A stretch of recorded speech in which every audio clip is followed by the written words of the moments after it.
me in prayer, the prayer written by Reverend Dr. Maria Sanzo.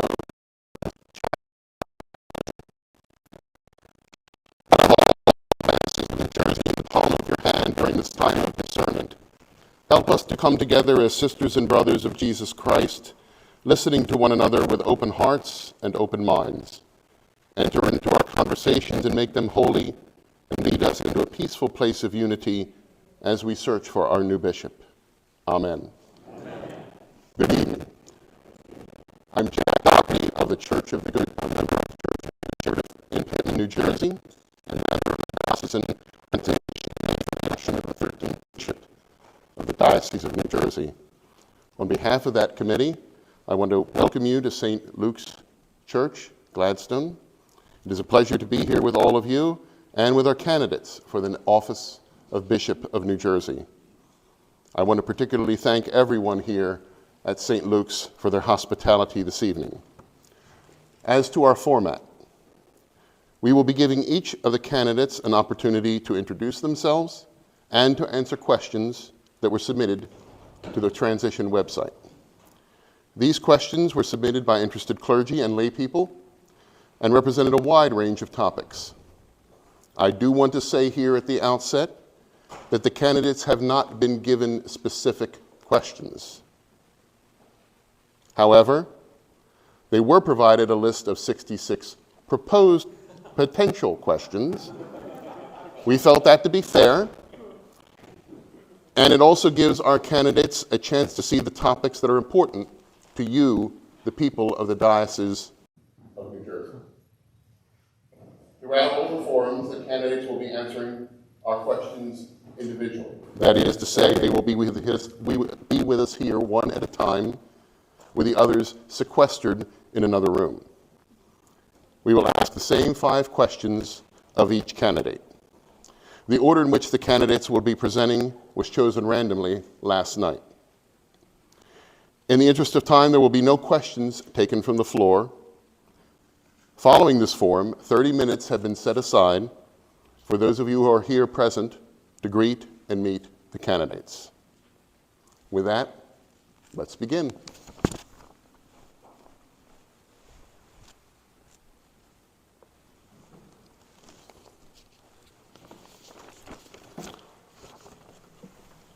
Our first candidate this evening is the Reverend Janine Scanoni. She is currently the rector of Good Samaritan Episcopal Church in San Diego, California. Good evening, everybody. It's lovely to spend this time with you, and I'm so glad that you have given your evening away to listen to all of us tonight. Vamos. Okay. One of the areas of challenge for the Diocese of New Jersey is our geographic distance. What are some of the things that a healthy diocese could do in order to navigate those challenges of being so far apart? I live in the state of California, which is 800 miles long. So when I saw this sample question, I laughed at the geographical distance question. I think one of the most important things we learned from the message from COVID and its effect upon us was that doing meetings over distance via technologies such as Zoom has given us the ability to connect with one another in an easy way, regardless of our health state, regardless of where we live, regardless of what kind of car we drive or are unable to drive. So one of the most obvious ways that we can connect with one another is electronically. And the other huge advantage of this is that we burn less carbon fuel to do it. We're not spending as much on gasoline or on charging our cars, depending on the kind of car you drive. We're taking traffic off the roads and relieving the traffic problems in New Jersey on the turnpikes and the major freeways. We're making life simpler for ourselves and others when we do that. And I think a few years ago it would have been unheard of for people in their 90s sitting down at their computer to start a Zoom meeting. But now, people are worshiping that way. They're having family get-togethers that way. They're seeing their grandchildren or great-grandchildren for the first time that way.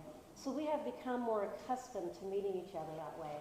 But by suggesting this, I don't mean to say that we should devalue the importance of seeing one another face to face. And I think it's important for the bishop to get around physically as much as possible to all corners of the diocese as often as possible, especially in the case where you have only one bishop for 144 churches. Because if you wait for the bishop only on your official visit, that's only going to happen every 3 years. And how are you to foster a close relationship with the clergy of the diocese, with the people of the diocese, and the employees of the diocese, unless the bishop and those employees are making the rounds? So if I were elected here, I would be committed to getting out on the roads and driving to see you. And to me, 2.5 hours is not a long drive. That's popping up to LA to see a friend. Share with us a time when you failed in your call as an ordained minister. How did you handle it, and what did you learn from it? Let's take 2 moments of time. May of 2020, when George was killed by a police officer. One of the members of my congregation is a retired police officer. His wife is a retired nurse, and both of their daughters work in law enforcement. And I'm close friends with them. I knew them from my life before priesthood. Their church that they belonged to in Sacramento was the first Episcopal church that I ever joined. I had partied at their home, they partied at mine, they'd gone to my kids' volleyball games. So we knew each other a long time. I knew that my friend was very upset, the retired police officer was very upset by what people were saying about police officers. And if you remember, there was the phrase, defund the police, going around. This is not a phrase I use. And in fact, I felt the phrase was polarizing and not helpful at all in the discussions. But people who post things on my Facebook wall posted stuff about it. And then the insurrection of January 6, 2021 happened just a few months after that. And if you remember, police officers were badly injured and under supported. The National Guard didn't come to protect them early enough in that day. I was actually quite worried about them. I'm quite worried about those police officers, the Capitol Police, praying for them. And I had put something on my Facebook wall about, I can't believe that. And what I meant was, I can't believe that the National Guard had not been called out sooner, given how easily the barriers were getting knocked over. And then somebody else posted something on my wall. And then my friend, the police officer, posted something on my wall. And that night, his wife sent me an email saying, we're quitting the church. We don't feel at all supported as a police family. And by the way, we want you to return all the money we sent in this year for our pledge. And I'm not making that presentation I was going to make on, how to simplify church structures. I was devastated. I felt that I'd been misunderstood. I felt that they didn't understand that I was feeling sorry for the Capitol Police and wishing they'd had more protection. I was also, because we'd been friends, I was sort of surprised that they would sort of shut the door like that so quickly. So I called them that night and I said, oh, please, let's talk about this. I think there's been a misunderstanding. I really don't want you to leave, and what can we do? They didn't come back for months. So I licked my wounds for a couple of months, and I felt that it was a misunderstanding on his part and her part, that they didn't know what was really going on in my head, and if they'd just known what was going on in my head, this never would have happened. But one day when I was praying, a confession in the morning, and I was examining my conscience, this blinding light came on in my head, and I realized that I had failed them, that I was sitting there thinking about how they had misunderstood me. And what I had failed to realize was that I had misunderstood them. That they had been saying for months, all this defund the police, do you know how much danger police in? Their daughter had had bricks thrown, towards her in a police line that she was in, and his friends in Dallas had been in danger. If you remember, somebody had gone on a shooting rampage to shoot at police officers in Dallas. And when all that was happening, I didn't call them up or go to their home and say, how are you doing? This must be terrifying to you. How are your daughters doing? I never reached out to them. So I felt this deep chagrin and regret that I had not ministered to them as a police family at a time when police feel very threatened. So, because we were no longer in contact with one another, I wrote them an email, and I said that I regretted that I had failed them as a pastor, that I had missed the fact that they were a police family who were being threatened frequently in public, and that I wished that I had not done that, and if I ever had a chance to be with them again, I would never make that mistake again. 2 months later, I was on vacation. They knew I was on vacation, and they came back to the church. And they actually walked in and they said, "Can we come back to church?" And of course everyone said, "Yay, you're back!" and gave them a big hug, and then everyone called me and said they're back. And the first Sunday I came back, he walked in and he gave me a huge bear hug. And I knew that I'd been forgiven. I'm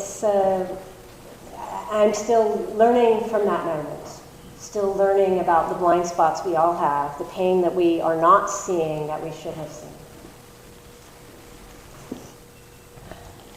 As a bishop, how would you work to support mental health concerns and needs of the clergy, laity, and those beyond the doors of our churches in this diocese? That's a very serious concern for me. It's one of the reasons that I am interested in the office of bishop, because I don't think that in the past 2.5 years, anybody beyond the clergy themselves have really been talking much about the effect of what's happened, the effect that it's had upon clergy. We're talking about what is happening to the medical profession, to the mental health profession, to parents, to children, to teachers. But the other people who have been burying people by the dozens, who have been taking risks with their own lives to visit people in the hospitals when allowed to, or having a funeral with nobody present, preaching to a camera, that's not preaching people. You need to see your faces. That I think that there's going to be a backlash.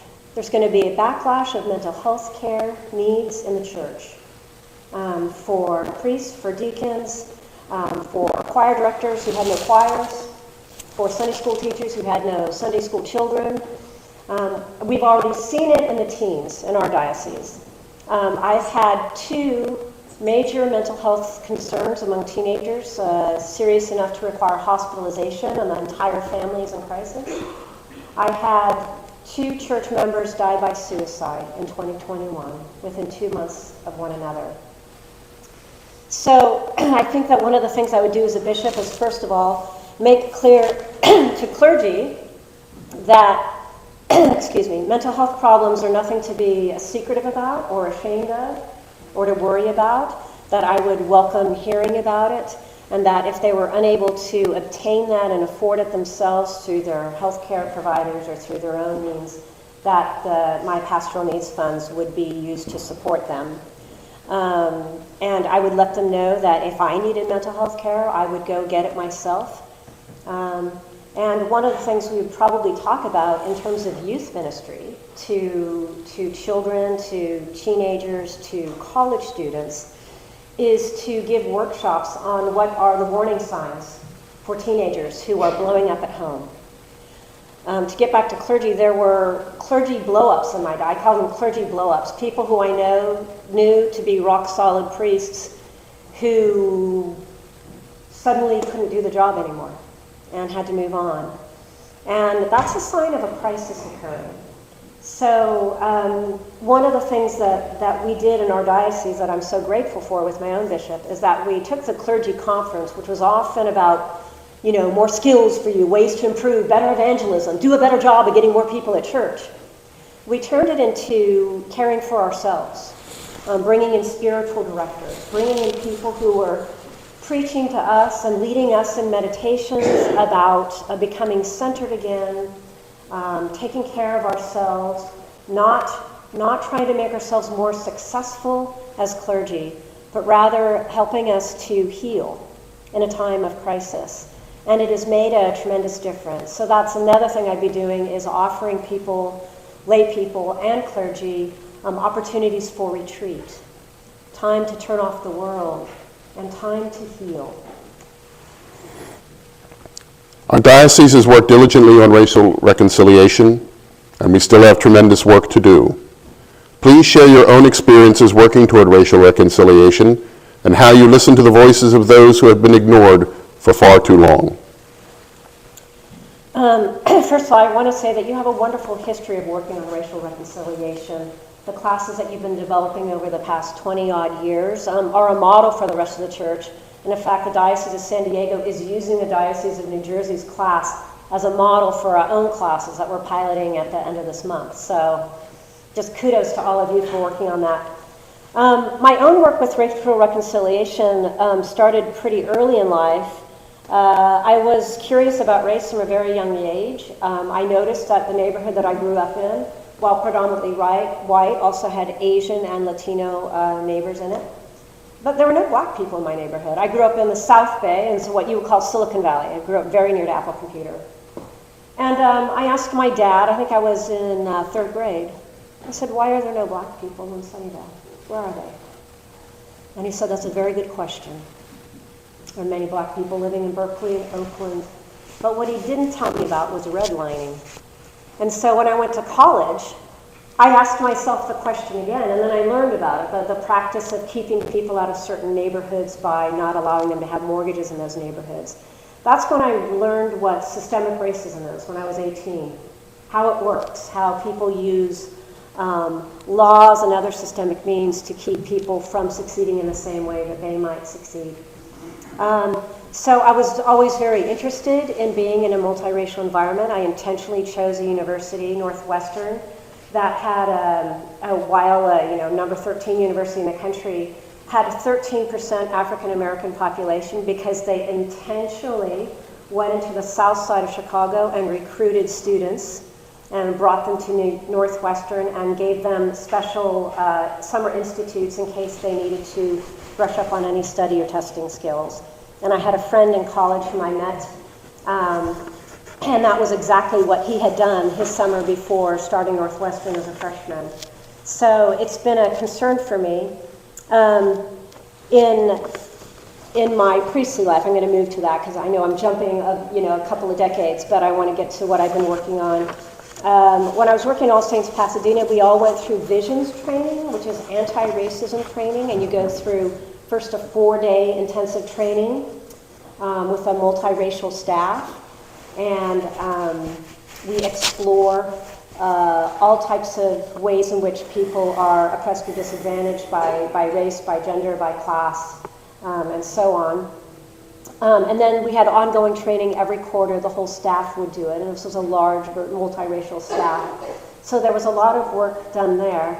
When I moved to San Diego, much of my work racial reconciliation work had to do with helping my predominantly white congregation understand what systemic racism is and what the underpinnings of it are and how we have the tools within us to become, all of us, anti-racists. There's a wonderful curriculum for free offered by the Episcopal Church called Sacred Ground. And it was developed by a white woman primarily for white people. And she said that. And what it was is a series of PBS videos and other educational videos and small, short readings over 10 sessions, meant to be done over about 9 or 10 months' time. You're supposed to take your time with this material. And I suggested it for our whole diocese, to our advocacy committee, which is committed to working on racial reconciliation. And I heard from several rectors, people aren't ready for this. People aren't ready for this. Well, I have a pretty average congregation, again, predominantly white. It's about 10% Asian. And I suggested it, and I would say about half of our church went through the curriculum. And after the first 3 sessions, my predominantly white members of the church were saying, we don't want to just learn about this, we want to get involved. Well, I had been trying to get them involved in these types of issues since I'd been at the church.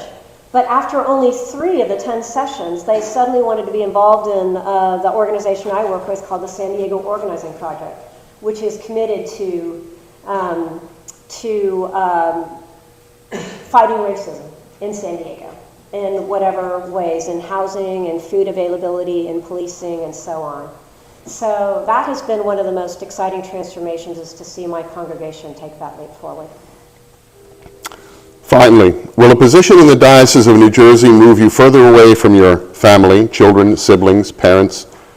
How might this affect your own support system? Okay. Most of my family, that is my sisters, their husbands, my nieces and nephews, live in the Bay Area, and I haven't been living in the Bay Area since, 2003. So we have remained very connected via electronic means, constant texting with my sisters, calling them, texting with my nieces and nephews, and I see them for all the major holidays. So it's me getting on a plane. And I do find them a tremendous support wherever I am. My daughter was living in San Diego, but through a bizarre coincidence of events, found a job in New Jersey and is now living in New Jersey. So she and her husband live in New Jersey. I did not see that coming. That's kind of a bizarre turn of events. I don't know that she's going to stay here, but I wouldn't exactly call her my support system. She's not the one I turn to. She's my kid, so she turns to me. I have several seminary friends. I went to seminary on the East Coast, so I have a lot of friends in Connecticut, New York, New Jersey, Maryland, and so on. And then I also have a dear friend in England, the Church of England. I have a dear friend in LA. Honestly, we stay in touch a variety of ways, most of them electronic. And I have built a very successfully support system in San Diego. Through neighborhood book clubs, through my cycling group, through a hiking club, and I would expect to do the same when I came here to New Jersey. I would lose my spiritual director, who I love. He's in LA, so I'd have to get a new spiritual director. That is one of my main sources of support. So I would have to rebuild that, but I'd have family and friends nearby. So is that everything? Thank you, Mother Janine. All right.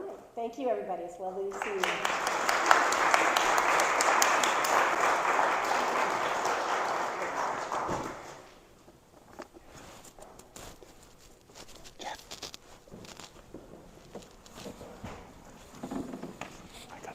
I gotta step away. Okay. If you could do it, I'll be back. I just gotta.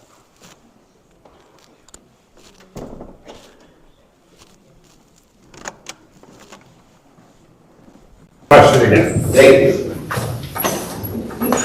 One of the areas of challenge for the Diocese of New Jersey is our geographic distance.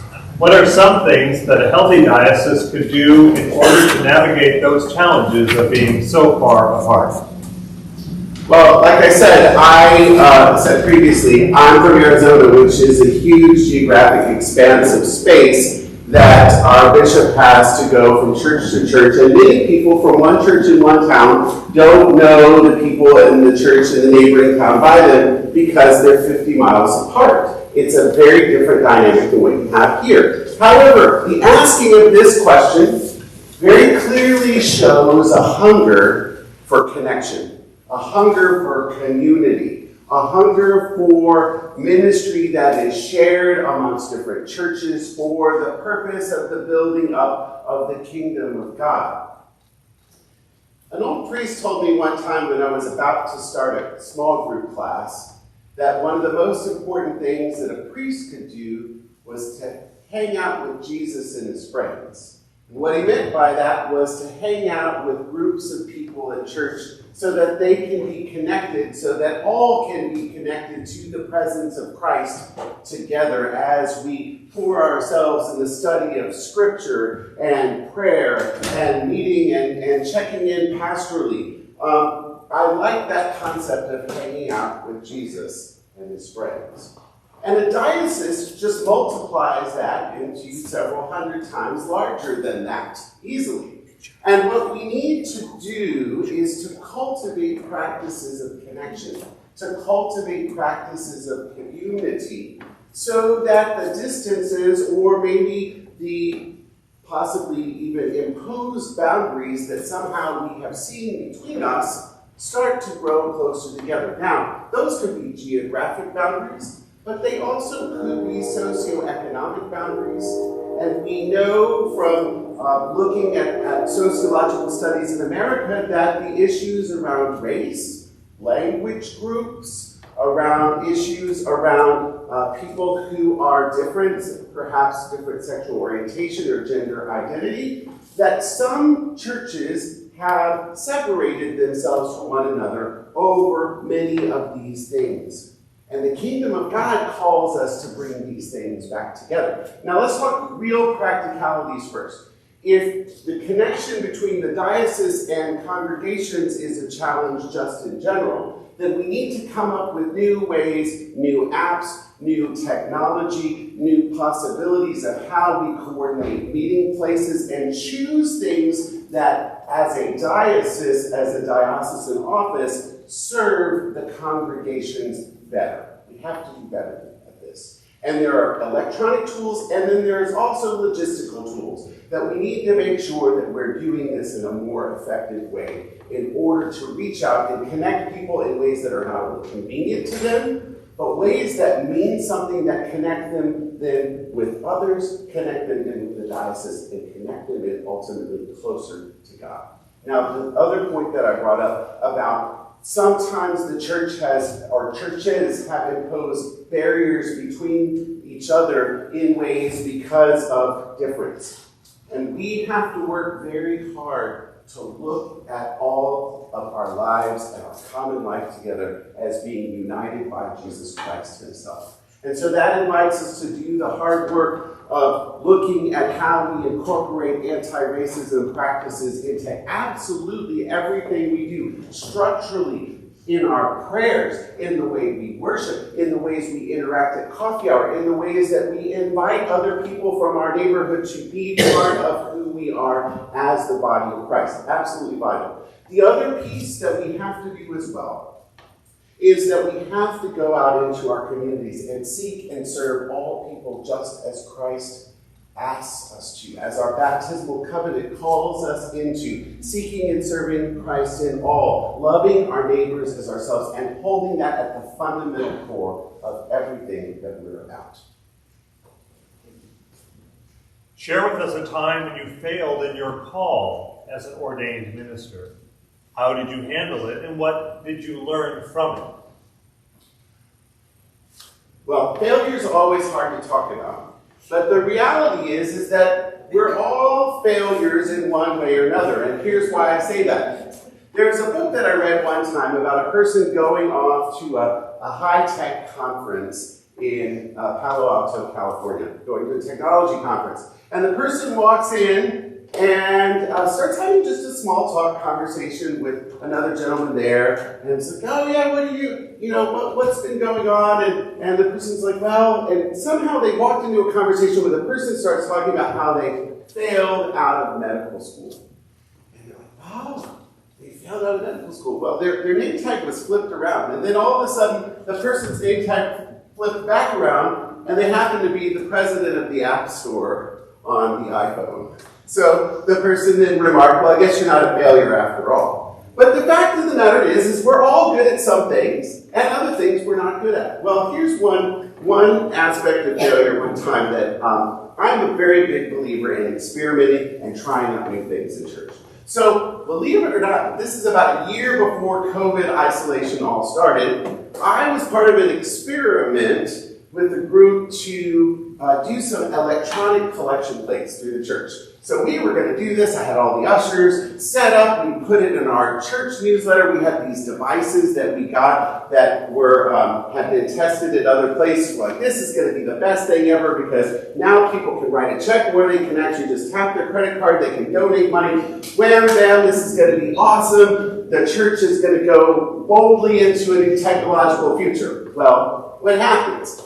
They turn the devices on, the choir starts singing, and the devices start getting passed around, and they don't work. They don't work at all. And we had tested it out, and it seemed that it was going to be okay. And I remember, it was starting to, the choir was about to finish their anthem, and it was about to continue with the service. And so we just kind of quietly waited. The organist continued to play. And once they realized that they weren't working, the ushers collected them and they just went about the collection as they normally did. And so then I had some explaining to do because I was the one that introduced this and said, let's do this, this will be fun. So it required a good deal of communication. It required accountability on my part to own up to, yeah, we tried this, it didn't work. We did try to work through the mechanics of it. It turned out that there was a fault in the way that our Wi-Fi in our church was configured, and the reality was that wasn't going to get better anytime soon. So we had to actually scrap the project at that point. We'll come back to it again at some point, but at that point we had to. And so it required me to be accountable to the congregation and own up to the fact that it just simply didn't work, even though it was a fun idea. So we'll go on to the next day. As a bishop, how would you work to support the mental health concerns and needs of the clergy, laity, and those beyond the doors of our churches in this diocese? One of the most abundant and rich things that the Episcopal Church gave me in my young adult life was the ability to look at spiritual practices that cultivated my inner life, that helped me develop inside of myself a new sense of God calling me, beloved, you are my son, in whom I am well pleased. God calling me in a way into a new relationship that I didn't really know existed before. I knew God, but I didn't know God in this way. And in that process of doing that, it really nurtured myself into a place of where I truly grew a sense of love for myself and a call that I really heard from that to take care of myself, to take better care of myself, seeking spiritual direction so that I can start gleaning and discerning more about where God calls me in my day-to-day life and how that changes over seasons and how that's different from time to time.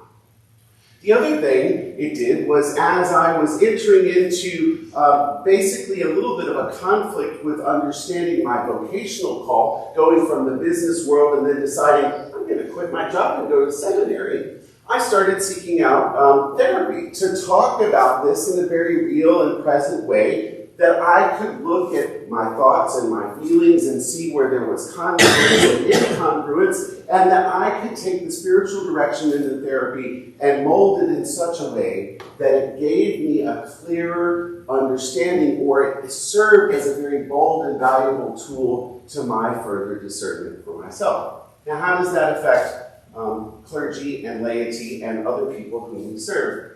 I think it is absolutely imperative that clergy seek out therapy on a regular basis and seek out spiritual direction on a regular basis. There should be tools that the diocese can provide, resources and ways that people can find these types of services to them to help them, nurture them, to continue to hear that still small voice of God that is inside of them, calling them beloved, and nurturing it in a way that it can shine and they can lead the people of God into something new and something exciting. That's one thing.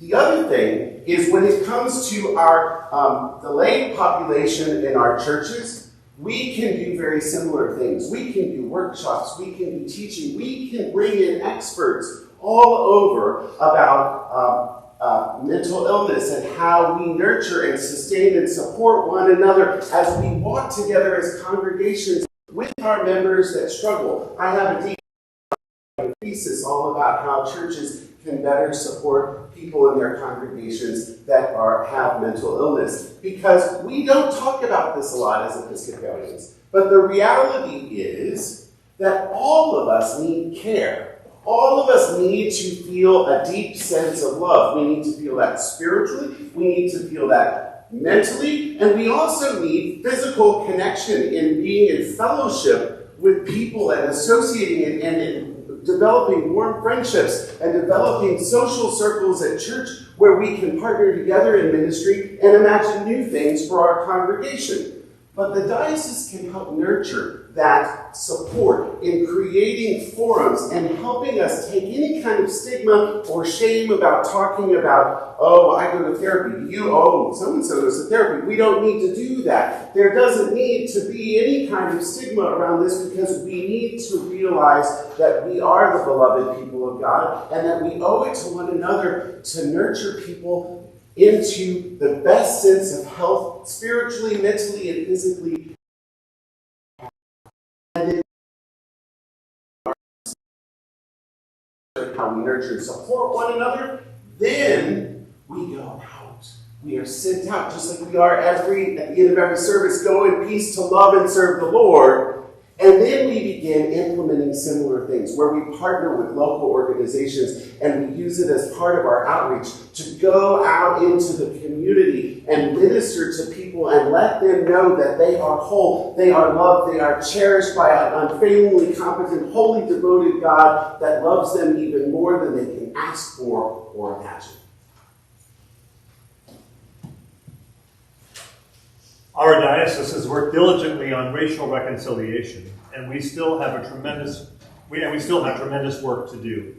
Please share your own experiences working towards racial reconciliation and how you listen to the voices of those who have been ignored for far too long. As someone who has studied American history for a very long time, since I was a little kid, I found American history to be very interesting. I have lived in communities where that were very deeply segregated, and usually because of railroad tracks or school systems or different things. And my parents were both working in public education.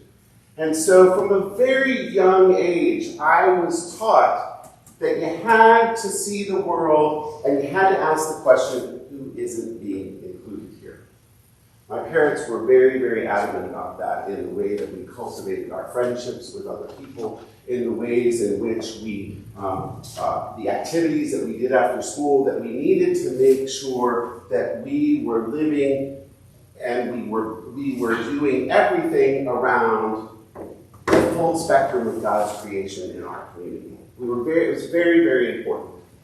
And so as an adult, and especially as the dean of a cathedral right now, we have very consciously sought out ways of continuing to look at how to combat racism in America, in our city.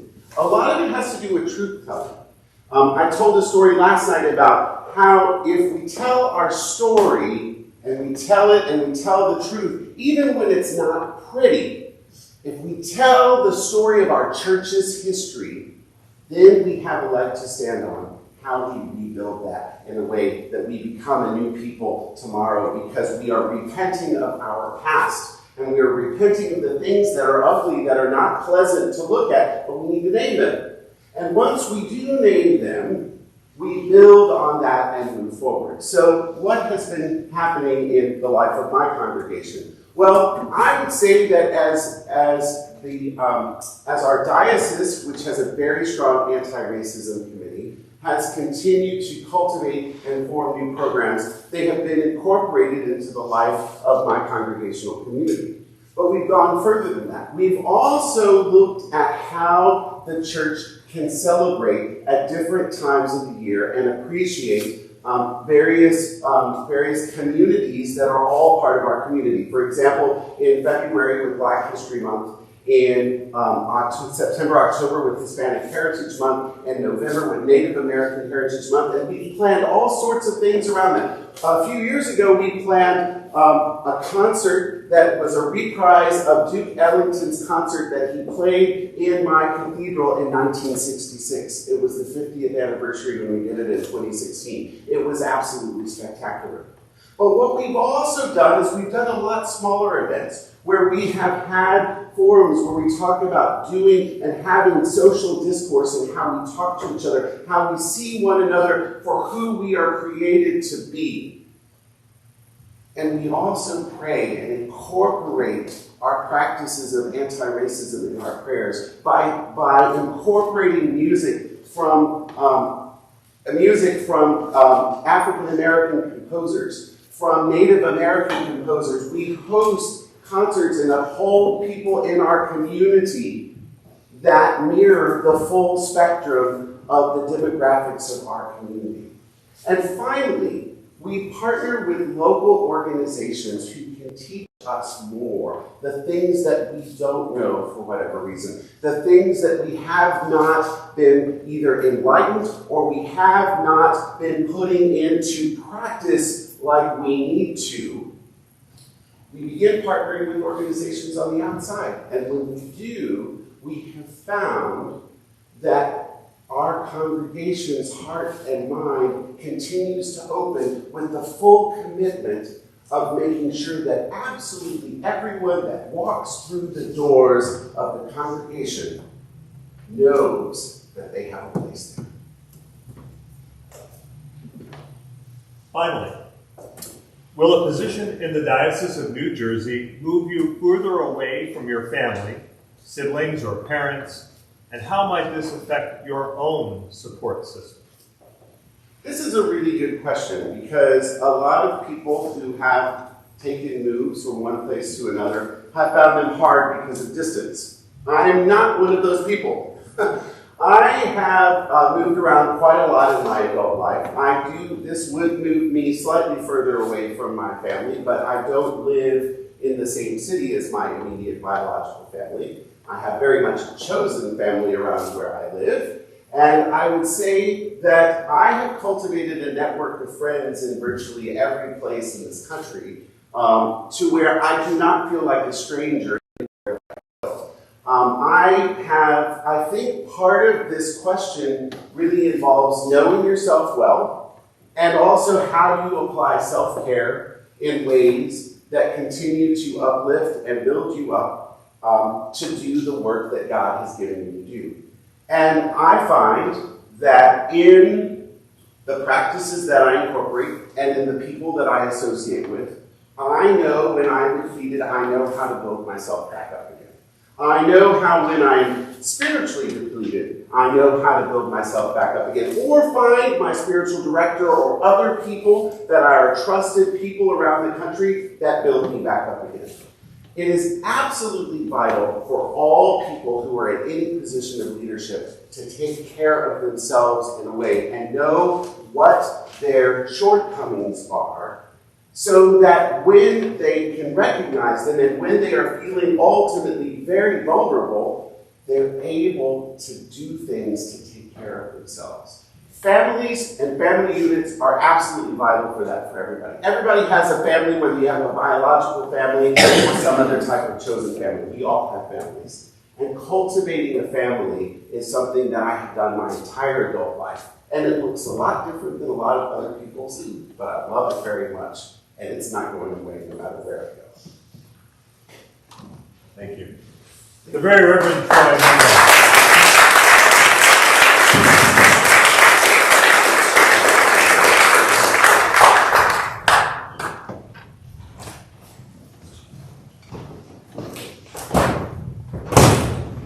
Next up is the Reverend Canon Dr. Dina Cleaver Bartholomew. The Reverend Canon Dr. Dina Cleaver Bartholomew is a canon to the ordinary in the Diocese of Rhode Island. She also serves as Bishop Nicely's Chief of Staff.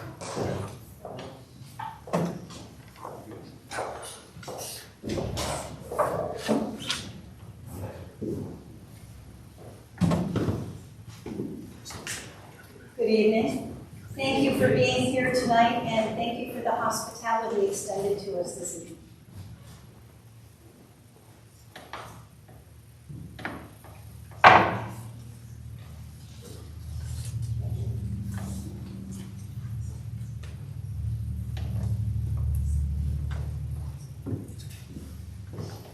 Thank you for your patience. One of the areas of challenge for the Diocese of New Jersey is our geographic distance. What are some things that a healthy diocese could do in order to navigate those challenges of being so far apart? Thank you. One of the best things about a challenge is realizing when you have one. So it is good that you realize that this is a challenge for you.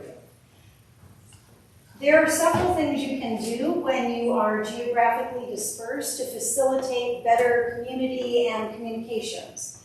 One is something that most of us learned during the pandemic and that you can see being modeled in this particular congregation by the mere fact that I see at least 3 cameras right in front of me. And I know they're not here just for us this evening, that they're part of the ongoing ministry of this particular congregation, as well as similar setups in other congregations. So some still have that very basic cell phone on a portable stick. It all works in one manner or another. But being able to be online in one way or another is a way to extend access to a great number of people. I know that as long ago as, our 28-year-old was in 3rd grade, I was in the Diocese of Ohio, and we tried GoToMeeting for online meetings. And that may sound like an early version you've heard of, but we were geographically dispersed, and with snow, we found it could be very inconsistent about who could get where when. So even in seemingly fair weather, we always provided an online option so that people could participate from the far reaches of the diocese in all kinds of diocesan ministries. So if you were going to be on diocesan council, you didn't have to drive 2.5 hours for a 2-hour meeting and turn around and drive back another 2 hours at night, often in the snow in rural Ohio. I would recommend something like that to have not only conference calls, but online meetings and hybrid meeting formats. In the Diocese of Rhode Island, where we are now, we meet with diocesan council, for example, in person when it's a newly elected group, and in person for our annual retreat, and online the rest of the time. Because nothing substitutes for meeting someone in person, but nothing extends access like being flexible. So we endeavor to do both, and we find that that is very helpful. We have an every other week informal e-newsletter that goes out and communicates all kinds of things throughout the diocese. We had, during the pandemic, one of my duties as canon to the ordinary was at the beginning in that initial panic phase when no one knew what was going on anywhere. I produced a every weekday newsletter for the clergy and lay leaders of the diocese, with links to every area that they might need to know something about, and a word of encouragement at the bottom. And I remember I had clergy, after I added a little word of encouragement, sort of quote of the day, sometimes Bible, sometimes a theological source, sometimes poetry, sometimes humor, that I would have people call me and email me and say, that was the brightest spot in my day. And it had been one of those little things I'd added on because I got bored of creating all the links on the newsletter of the latest measures for dealing with all the things and the tools you could access online. But I also knew we needed people to be informed. And I had some people go, why do you send us a newsletter with so many links? We don't all need this. And I go, well, that's because you're following this closely and you're online all the time. There are other people out there who really need someone who will curate this for them so that we make that part simple, because they're doing the on-the-ground work. We also do things like having a quarterly magazine, things like that to communicate. And we're working on our website, which is one of those back burner issues, right, that happened at the beginning of the pandemic. So in a place like this, communicating well in a variety of ways can help ease that sense of geographical distance.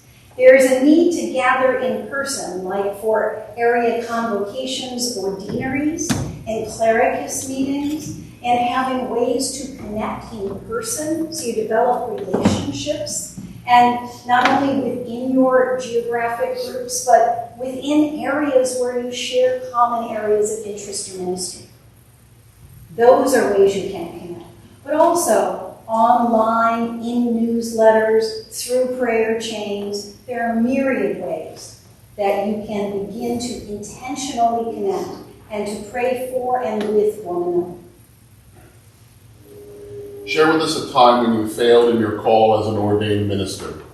How did you handle it, and what did you learn from it?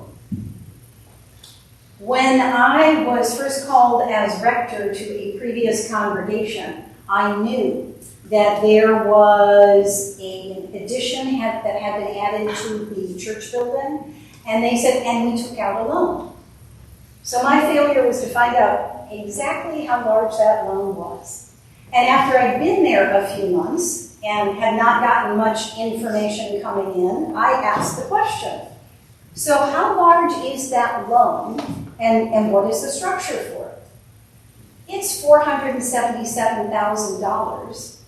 It's a construction loan, and it's due in 18 months. I hear, yes, that was about my reaction. Oh! So, what we did was I gathered with the 2 wardens and a couple of other lay leaders. We had some serious prayer time. And then I said, the only thing to do is to see what we can do.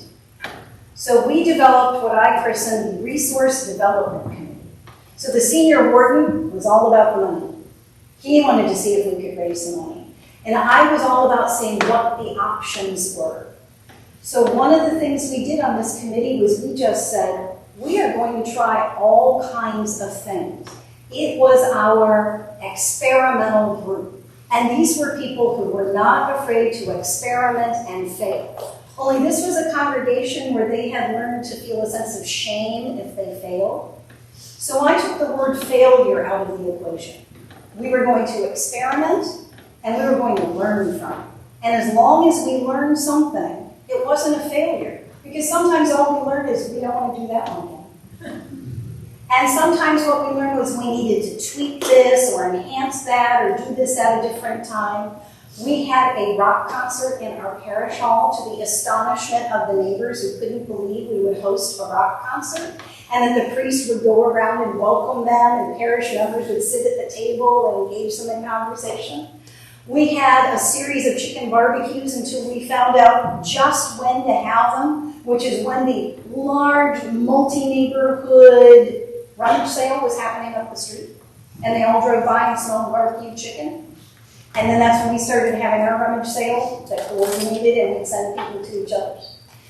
We had a Valentine's Day dance. Great idea. Yeah, like 6 couples came. We had a pancake breakfast, which we learned if we had it on Memorial Day, because people in my parish love to make and eat food, was really well attended. And then we hit the Lenten fish fries, which began to get from our Roman Catholic neighbors hundreds of people who at first only did carry out and then began to stay and eat dinner with us. And I began to mingle among them and offer conversation and pastoral care. And it built up into hundreds and hundreds of people every Friday night who would come and bring their friends. And this is what I always call not just fundraising, but relationship building. Because they got to know us as neighbors. And we invited them in sort of through the side door rather than the front door. It's a much lower bar once they found out they know you and they like you and they feel welcomed by you, to then come and try to worship you. And even if they didn't do that, we had established new relationships in our communities and neighborhoods, and we became working partners with a lot of our other neighbors, be they on the food pantry board or the Roman Catholic Church across the street or the Baptist church behind us, where we began doing VBS together. So you never know what can happen when you decide you're not going to fail. As a bishop, how will you work to support mental health concerns and needs of the clergy, laity, and those beyond the doors of our churches in this diocese? Well, mental health concerns are something that have risen to the forefront in our culture, especially as the acute phase of the pandemic has begun to wane.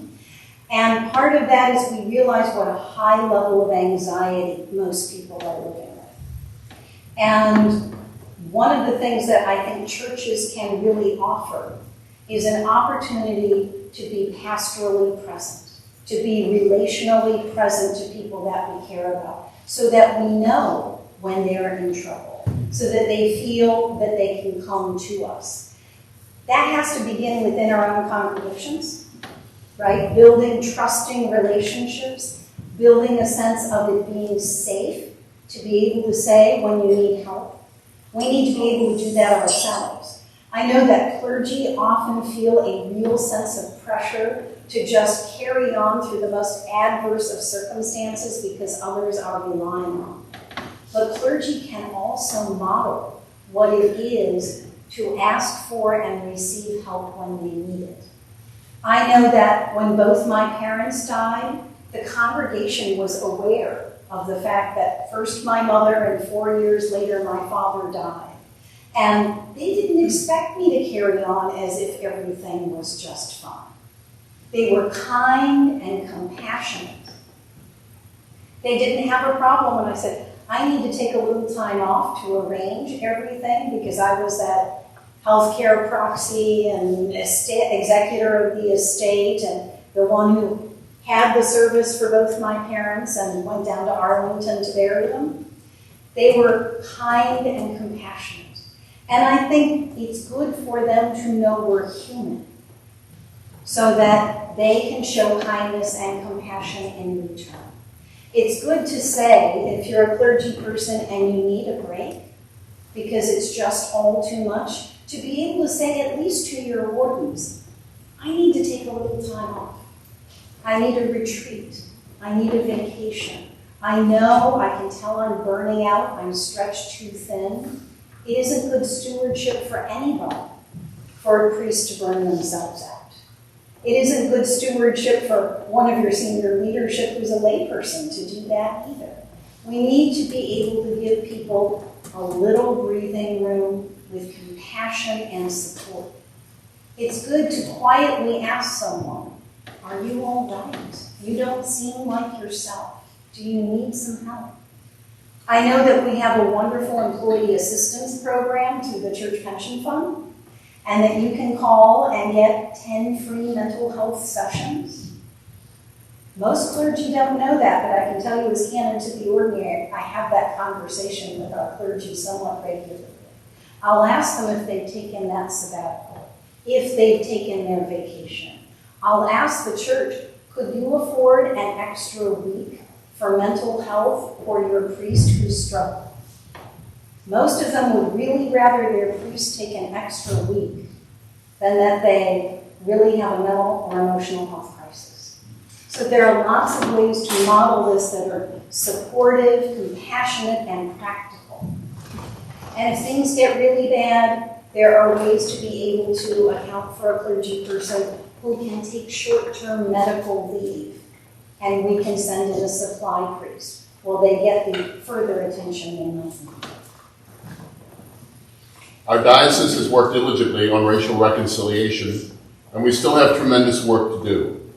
Please share your own experiences working toward racial reconciliation and how you listen to the voices of those who have been ignored for far too long. Thank you. When I was in the Diocese of Michigan, I had the privilege of being there for the election of Bishop Wendell Gibbs as the first Black bishop of the Diocese of Michigan. And shortly after he came, he called for the clergy in the diocese to all go through anti-racism training, which I did. And I'd never had that before. It was a relatively new thing in many parts of the Episcopal Church at that point. And I found it powerful and moving.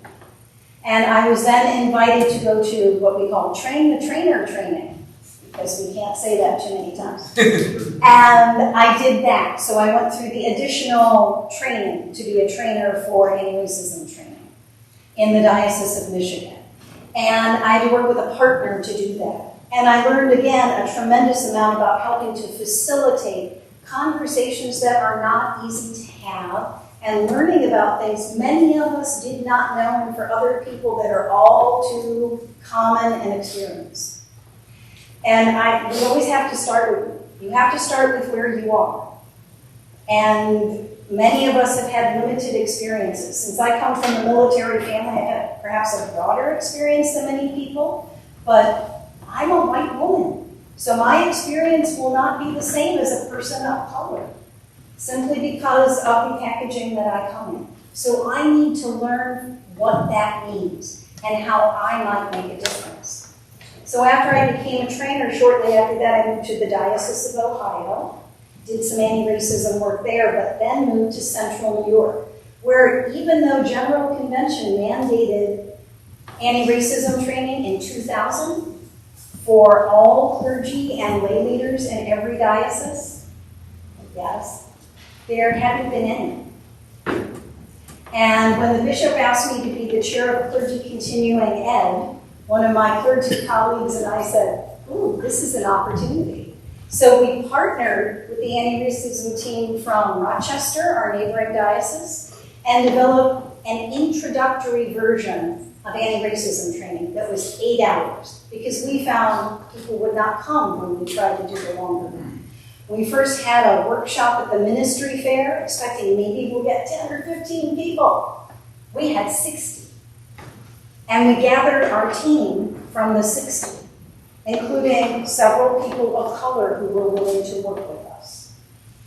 And we then offered our first full anti-racism training day at the mandatory clergy day for clergy continuing education. So we had 60 of our clergy get their anti-racism training all in one day together at that first training.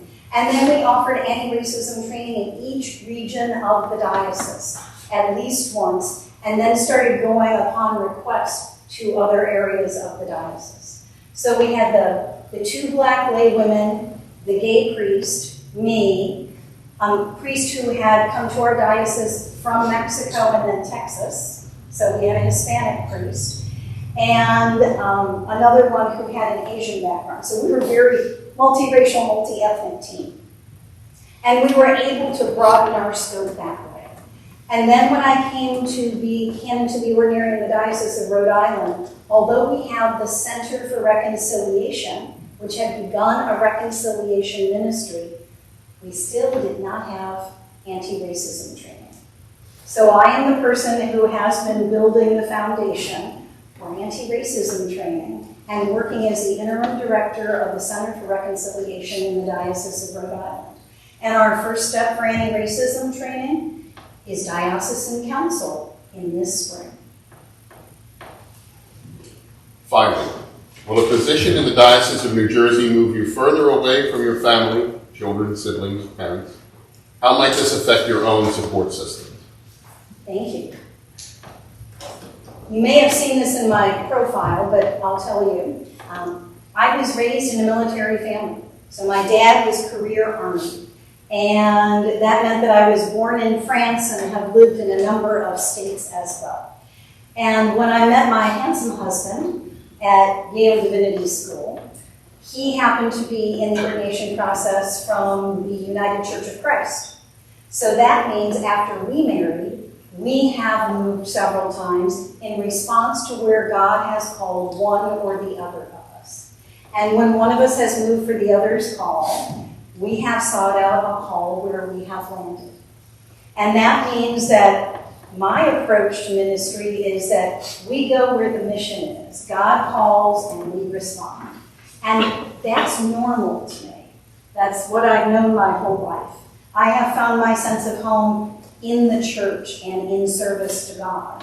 And I married a man who has the same sort of outlook, so I am quite well blessed in that category. So he has promised me that should I be elected Bishop of the Diocese of New Jersey, that he'll come to me. So that's the most fortunate part. Our daughters are adults. Audrey is 28, and she is a lawyer in Boston, where she lives with her husband, Matt. They just had their 3rd anniversary. And our younger daughter, Lydia, graduated from the Ohio State University on Mother's Day. And her sister besieged her with LinkedIn opportunities in Boston. And so she is now also in Boston.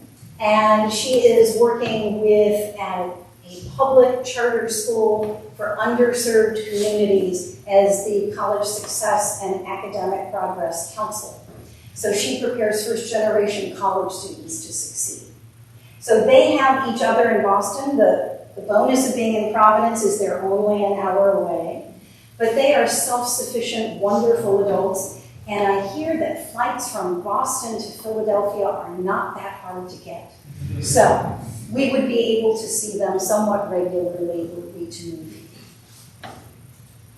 Thank you, Ken and Dina. Thank you. Thank you for having me.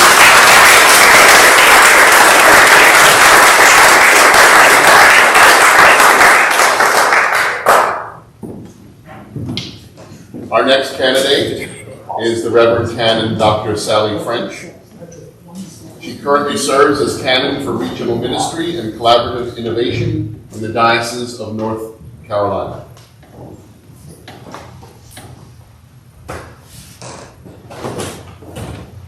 Well, good evening, everyone. I'm so glad that you're here tonight, especially on this rainy night for those here in person. And thank you also for those who have joined by Zoom. It's a pleasure to be with you this evening. I just want to give a shout out to my husband, Clark, who's sitting in the back of the church. He's been such a great support for me in this process, and I'm glad to be here with you all tonight. One of the areas of challenge for the Diocese of New Jersey is our geographic distance. What are some of the things that a healthy diocese could do in order to navigate those challenges of being so far apart? Thank you for asking that question, because that one for me is a very comfortable question. I currently serve as Canon for Regional Ministry and Collaborative Innovation in North Carolina, where I support about, depending on how you count it, up to about half of our congregations with sort of on the ground of the bridge between the bishop and the congregation, the parish. And I cover an area that is about 2 hours from my home in one direction and about an hour and 45 minutes in another direction. And so I'm accustomed to some of those drives and some of that distance. And I have to tell you that as much as I appreciate the magic, the miracle, and the wonder of what we call in my house the Zoom machine, nothing beats an actual in-person conversation, right? So, and I think after several years of pandemic, we're all the more ready to be back together in person when we can be, in ways that are safe and supportive, and that provide options for those who can't be with us in person to join in some way. I think one of the ways to get around the distance is actually the old-fashioned calendar, to find ways to schedule so that the bishop can be present in a convocation with a congregation, with clergy and lay leaders, individual meetings and group meetings, perhaps by scheduling in a block instead of on an individual basis. I wonder what it might be like to have the bishop present in each convocation for a period of perhaps Friday afternoon to Sunday afternoon on a semi-regular basis. With 8 convocations over the course of a year, you could easily see the bishop present at least once in each convocation to cover the issue of distance by being on the ground, available for those meetings. Is it a particular church that needs a visit? Is it time for a regional confirmation service? Are there clergy that need to have time with their bishop to build relationships? So I think that's one way to cover the challenge of distance. Another is, of course, to be attentive to the needs of the community around and to schedule and plan for things that may bring people together in ways that will stack meetings. So you're not driving 2 hours for one thing, but maybe you're driving 2 hours for 3 things, or 2 things and an opportunity to gather together for social time and fellowship. And of course, the technology is still important. So having ways that we can connect and foster good relationships across distance, phone calls, Zoom, and other ways to continue to build and connect so that the distance is diminished. If you were to call me as your next bishop, I would be really excited to get on the ground in places where people are, in the churches, in the convocations, not just for occasional visitation, the visitation schedule, but also for regular connections with the community beyond in ways that might help diminish the sense of distance in the diocese. Oh, and my third thing, I have a subscription to Audible books, and I love that. That gets me through the miles. But hopefully I have that so you don't have to. Share with us a time when you failed in your call as an ordained minister. How did you handle it, and what did you learn from it? So we were given, I think, most of the questions as prepared questions, and as questions we could prepare. And I have to tell you, I spent a lot of time trying to come up with an example of something where I worked too hard and I cared too much. But instead, I'm actually going to tell you about a kind of messy and awkward and difficult situation that's still sort of lingering on. It's still a little bit fresh. Part of my work with congregations is to make sure that when there's a financial need, or there's an issue with buildings, or there's something that is preventing a community from achieving their mission and their goals and living out the gospel where they are, that we try and work with them to see what supports can be put in place. In the part of North Carolina where I serve, we had one congregation that very faithfully, and over a period of about 18 months, gently discerned that it was time for them to step aside and let go of their mission and ministry.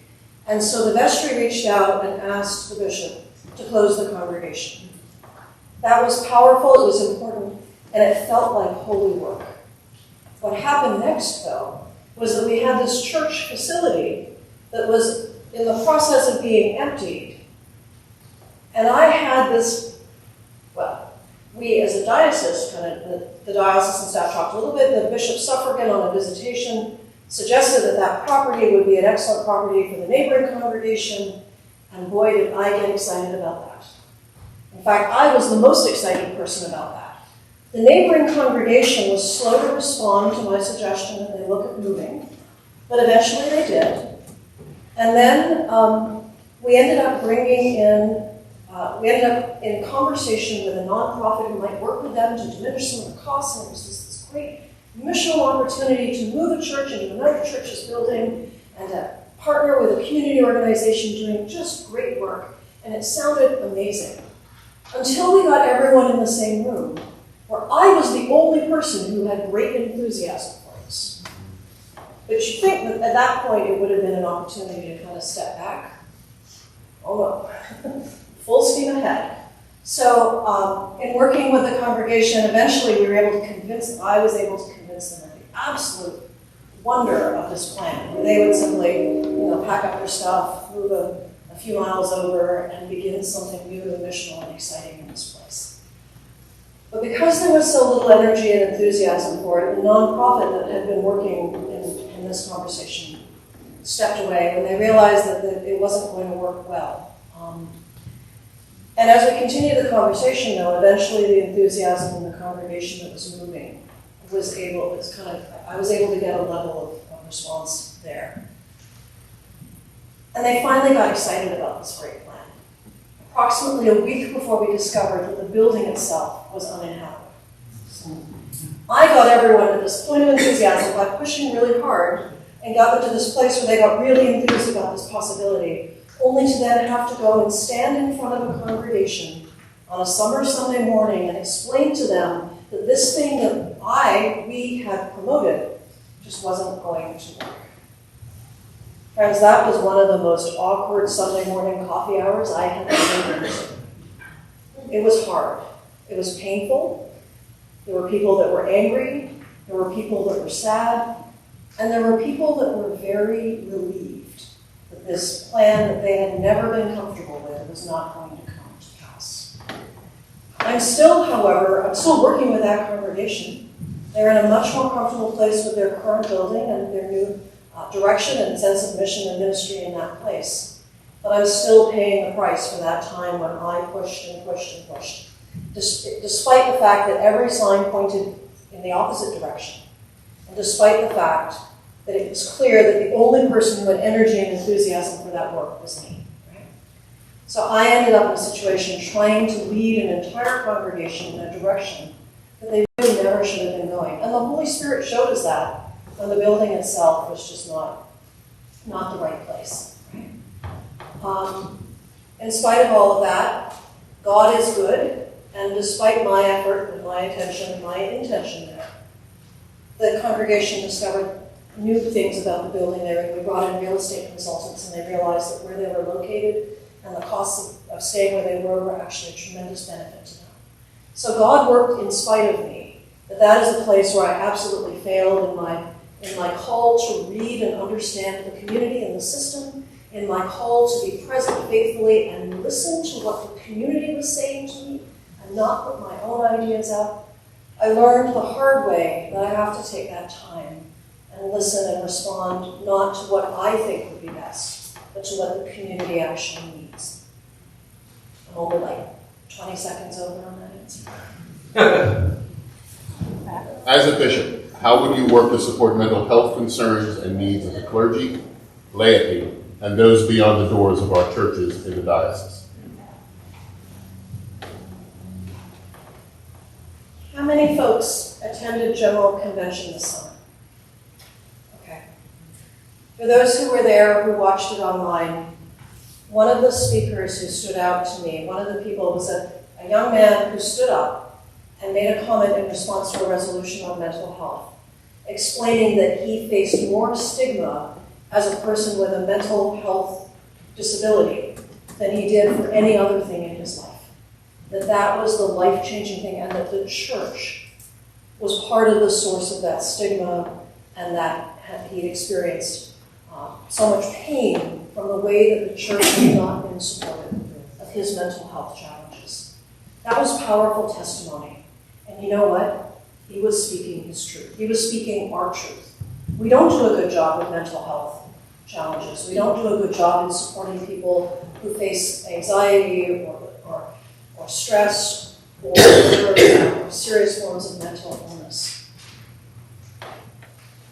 As a bishop, I think the primary call of the bishop is to listen and to discern the needs of the community, to listen to experts and professionals who have experience and skills in responding to mental illness, and to listen to those people in our congregations and the world around, clergy and lay leaders who suffer and live with mental illness every day.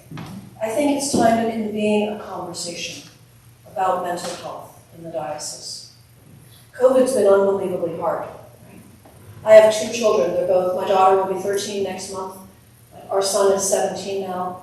Both of my children have had mental health challenges during the pandemic. The pandemic has been devastating. I don't know a single adolescent that hasn't faced increased anxiety, depression, or other serious mental health concerns. This isn't something for the future that we should prepare for. It's in our congregations and in our leadership today. So I think it's time to convene a conversation. I read through the list of the different committees in the diocese. There is no committee on mental health that I could find. So a conversation could be had. I also think that the thing is the bishop's role to call that conversation forward. I also think that if you were to call me as your bishop, it would be important to me to ensure that we had resources to provide care and support and education for congregations, communities, and for people who are living with or suffering from mental illness. As a bishop, I think it's important to provide resources to ensure that there's a list of folks that you can talk to if you need, to ensure that there's money available for a clergy person to take a respite break if things are difficult. And I think those are things that the bishop's office can support and help. Our diocese has worked diligently on racial reconciliation, and we still have tremendous work to do. Please share your own experiences working toward racial reconciliation and how you listen to the voices of those who have been ignored for far too long.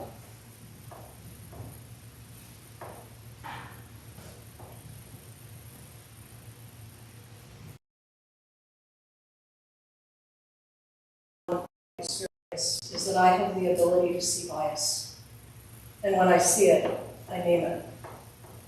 I got an email just a couple of mornings ago from someone who had been in a meeting with me last week when I had to very gently point out that we were asking different questions of a person who was a person of color that we were asking of people who were white in the same conversation. It was a difficult thing to do, but it's an important thing to name when we see bias and discrimination and to call it out. When I joined the standing committee in the Diocese of North Carolina in 2017, I was the diversity on the committee. I was younger and female and ordained. There were only a couple of women on the committee. They were all older than I. I was the only ordained woman on the standing committee at the time. In the past, there had been some racial diversity, but it had always been difficult to carry that forward. In 2019, when I became the president of the standing committee, the president sets the agenda for the retreat that begins the year and then for the year's meetings. And I asked us that year to focus on racial justice. And so we did. We brought in consultants. We had hard conversations. We engaged in an exploration of our history, and we started to explore the places where the standing committee had been a participant in bias and discrimination and inequity over the years. The standing committee mostly deals, but you may know, it deals mostly with things like real estate transactions and interviews for people in the ordination process. In the ordination process, you can see how a committee that deals with interviewing candidates might struggle over time to see how different orders of ministry might rest on different bodies and people of different cultures and backgrounds, socioeconomic statuses, and races. And that was certainly part of the story.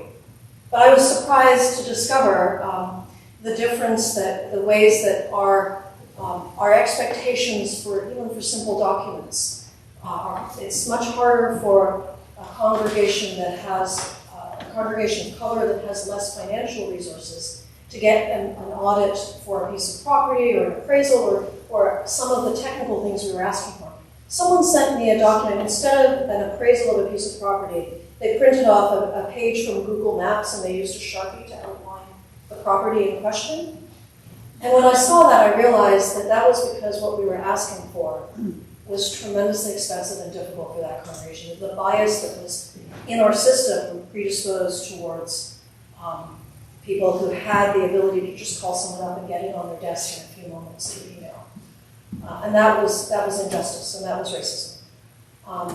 Out of those conversations, they continued after my term on the standing committee was up. Last year's standing committee in the Diocese of North Carolina, remember when I started, there was 0 racial diversity. Last year's standing committee had 56.6% people of color. That's an astonishing difference. And that's what happens, I think, when you start to talk about racial justice and the challenges of that. So my commitment to that work is substantial. I have the experience of working with it on a systemic level, to engage with communities and committees to address the ways that the conversations we have shape our ability to respond to racism and injustice. And I have the ability to see how that impacts people in their daily lives and in their ministries. Finally, will a position in the Diocese of New Jersey move you further away from your family, children, siblings, or parents? How might this affect your own support system? As mentioned, I have a 12-year-old and a 17-year-old. They tried very hard to convince us that they would be just fine on their own this week. Instead, we flew my parents in from California to do childcare for that. We moved to North Carolina 12 years ago, and we have loved being in that place. And it has been a good place for us, and we have certainly made connections in the community. But in terms of family, I think I'm supposed to legally bring the kids with me. That has always been the plan. We're a close family. My husband has talked to a few folks at these events, and when people say, well, what will you do? His response has been, some people can live without their wives. I'm not one of them. I have a strong marriage, and I have a husband who is absolutely wonderful, and we will move the kids together. Turns out that Newark is an easier flight to California than North Carolina, so that's one of the support networks. My husband's family is originally from Canada, so that's also a little bit closer. And I understand from what I've seen that the role of bishop is a pretty solitary one in many ways. So that there will certainly be some challenges around support networks and connections. But I have good support networks that extend beyond the geography of where I currently am. And I have a family that is committed to this process and is able and eager to engage with me in that transition. Thank you, Ken and Sally.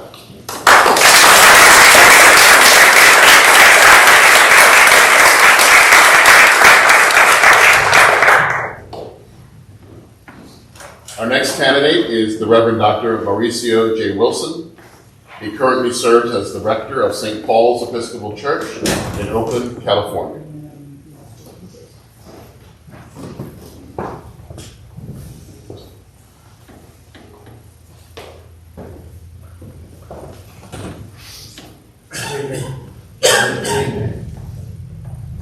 One of the areas of challenge for the Diocese of New Jersey is our geographic distance. What are some things that a healthy diocese could do in order to navigate those challenges of being so far apart? Well, distance has been becoming shorter more and more as we have developed technology. And particularly technology, not only vehicles, but also Zoom, cell phones, and things like that. I think we need to take advantage of the technology that is available to us. That is number one. Just use what we already have. But aside from that, I think that it is important that we gather into smaller communities. Part of the reality is that the church can't gather together all the time. Universally, the church is so big that there's no occasion in which we can all be together at the same time. That is also true of a diocese. So I think that it is important that we, if it doesn't already exist, that we develop things like local clericases, where we encourage the local clergy to come together regularly for conversation, for prayer, for coffee, for cocktails, whatever brings them together. Because that way, in that sense of gathering, we can also keep ourselves informed. We can keep ourselves informed about what's going on in our lives as individuals, about what's happening in the lives of our church, the needs that are emerging in the local communities. And always in those small gatherings, I believe that there are always members of those smaller groups that are connected in different ways with the bigger church. Like you may have a member of that small clericus that is a member of the standing committee or the diocesan council who will bring information back to the others. Right? So it is a sense of gathering the smaller groups where people can share information and share life. And it is also important that we find ways to do this for our laity as well. I believe that it is important that closer congregations, every once in a while, maybe once every 2 years, if you're even closer and more friendlier, once a year, gather all of the vestries together for retreats, for conferences, or simply for conversation. To share the challenges, the joys, the needs of the local community. And that way, when our representatives gather with the wider and larger dioceses, they can inform and they can share and bring back to the local as well. Sort of like a spider web, right? Spider webs go in and they go out. And we need to find ways to make that web stay connected. And we need to use every single resource, but I think the most important resource is a human one and the connections we create with each other. Share with us a time when you failed in your call as an ordained minister. How did you handle it, and what did you learn from it? Well, every day. I honestly believe that every single one of us falls short every single time we try. Because we're called as imperfect beings to serve a perfect God and God's perfect will. But I also think that it is important when we fail that we try again. And one occasion I think about, and it rings in my ear regularly, and it may not seem like a big deal for somebody, it has been a big deal for me in my ministry. I had a member of my parish, the current parish, many years ago, about 6 years ago, leave the church. And they left the church because in my attempt to bring us closer, during the peace, for example, and during the time when I was inviting to communion, I would say, brothers and sisters, the peace of the Lord be with you. Brothers and sisters, the gifts of God for the people of God. What I found out after the person left, and I asked other members of the church, I didn't ask, they told me, such and such person left because you started using the terms brothers and sisters. And it is a not inclusive way of referring to God's people. You're leaving out those who don't identify either as male or female, and they did not identify as either male or female. My disappointment was that I did not reach out to them soon enough for them to consider coming back. It was several months after. And by this point, they had already attached themselves to a different place and had moved on. The lesson I learned was that I need to be careful with my language. And I spoke with the clergy of the parish, and we talked about it. And basically what we came up with, and they advised me, if you still want to use something like that, say, beloved in Christ. So that is what I say now.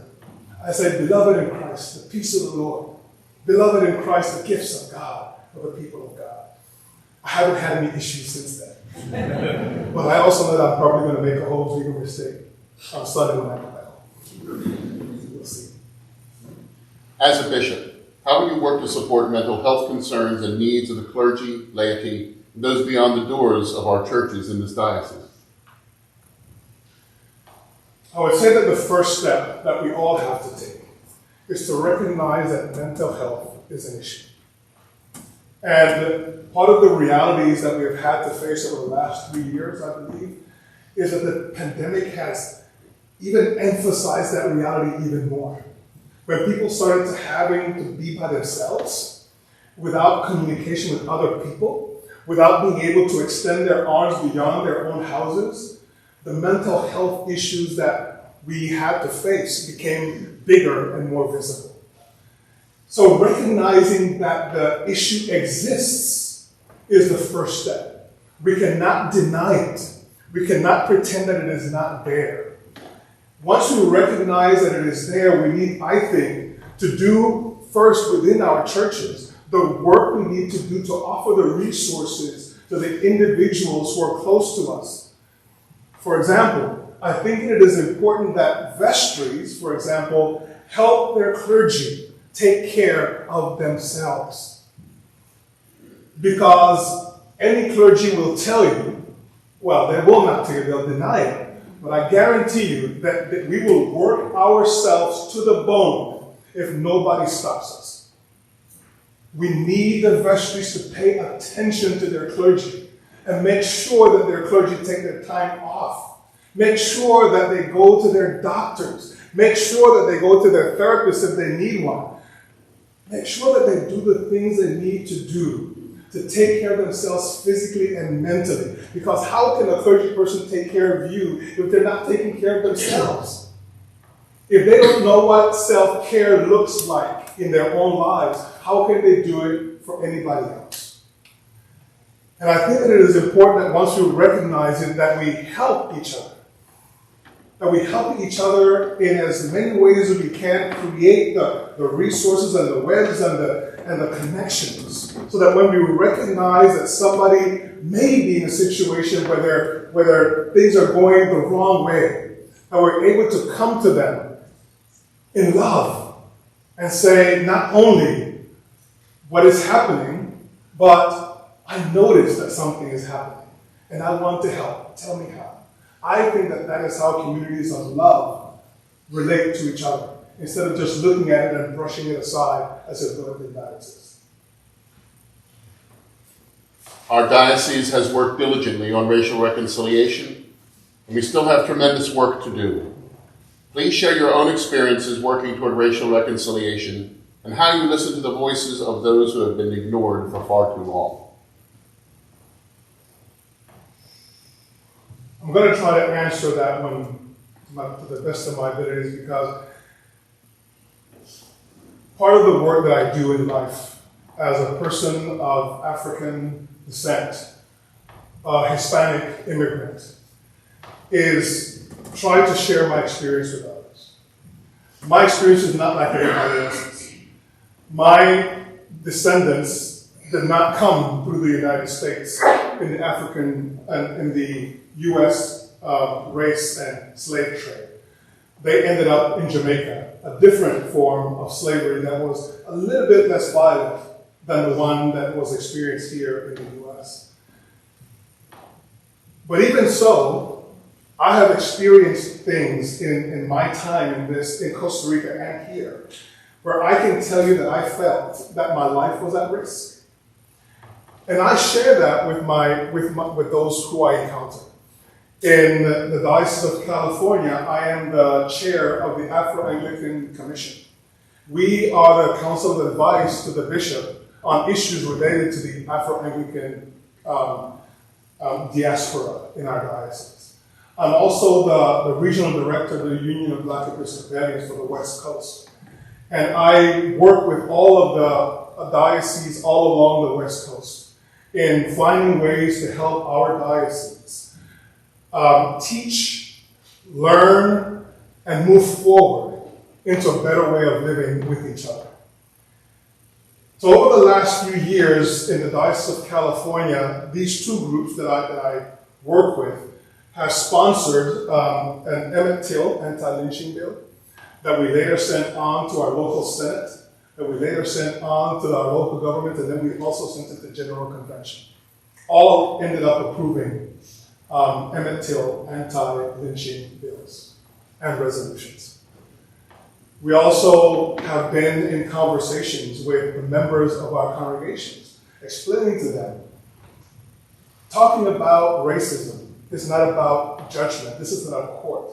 It's about allowing us to have a clearer vision of where we have been and where we can do better, how we can live better with each other, understanding the suffering that some of us have had to go through in our journeys of life. And that to be able to work together, we need to work at restoring the dignity of those who have felt their dignity stripped at any given point in time. I tell you, and I don't want to preach to you, there is nothing worse for a human being than feeling that their dignity has been taken away.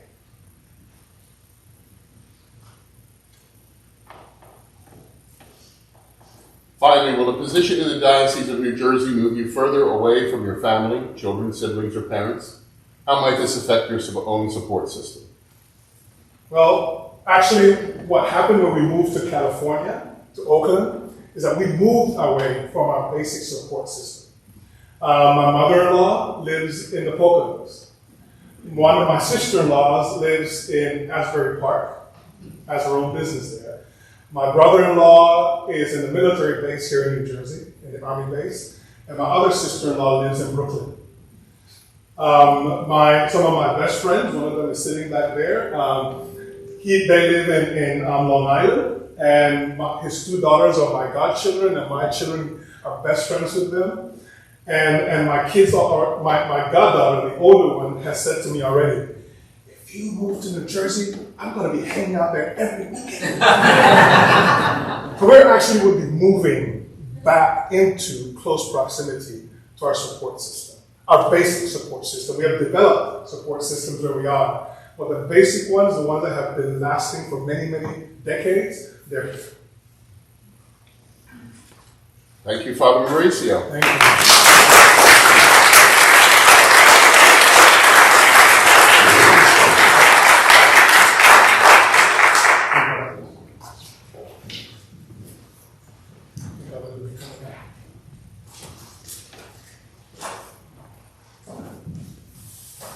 This concludes the question part of this evening's session. Thanks to each of our candidates for their thoughtful answers. Thank you to everyone in attendance this evening, both here in St. Luke's Gladstone and on the various platforms. Thank you to the search and transition committees for their work in the process thus far. Special thank you to Father Jeff Roy, who has always pitched in my moment of indisposition. Again, we want to thank everyone here at St. Luke's for their gracious hospitality, particularly Reverend Dr. Kent Wally, the rector, Reverend Dr. David L. Snyder, Episcopal priest retired, what it says on his business card. John Gallup, Senior Warden, Melissa Spencer, Junior Warden, Regina Shitty, Parish Administrator, Lisa Stryker, Valerie Kent, and Carol Day, our dinner volunteers, and also our post-evening repast volunteers. The next and final forum session will be tomorrow evening at 7 p.m. at St. Mark and All Saints Church in Galloway, New Jersey. This forum will also be live streamed and recorded. For those details, I encourage you to visit the Search and Transition website, www.bishopsearchnj.org. I also encourage all those here and all those watching on the various platforms to please, if you wish more information about our bishop candidates, please visit bishopsearchnj.org. We now invite all of you who are here at St. Luke's Gladstone to engage in conversation with our candidates and each other.